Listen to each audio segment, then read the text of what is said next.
咧曾經有一位學生，咁咧佢喺我嘅堂裡面咧都係唔上堂嘅，即係有嚟到，但係個身體嚟咗，但係個心就走咗。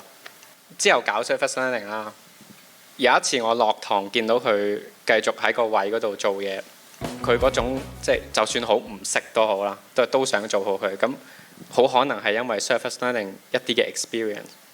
咁所以跳翻出嚟睇就係嗰個 surface learning 對我嚟講其實係 enrich 緊成個教學嘅，因為個教學嚟講，除咗你俾 skill set， 你俾個 knowledge， 其實仲有 ethics 或者嗰個 value 嘅部分。咁 surface learning overall 我就覺得係 enrich 緊你嗰個整體嘅教學。咁所以我選擇 surface learning。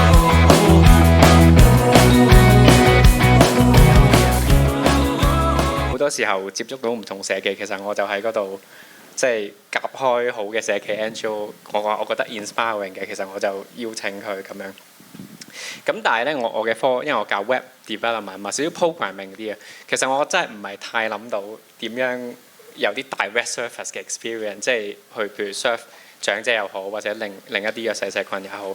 咁雖然我個 approach 少少係比較間接一啲嘅，其實係self transformation 少少係個佛教嘅志願。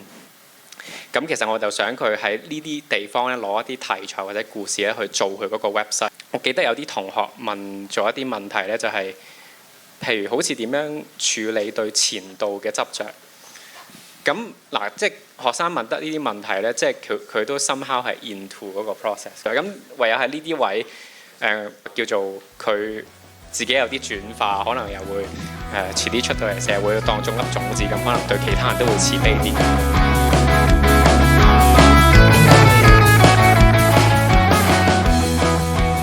希望嗰個教育就係你有 skill set 有 knowledge 嘅部分，但係都有 value 同埋 ethic 嘅部分。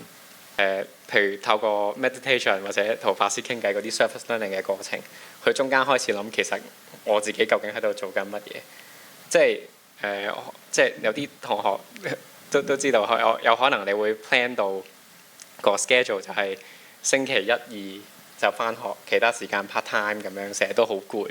咁咧其實往往有啲時候就係其實唔知道自己做緊啲乜嘢。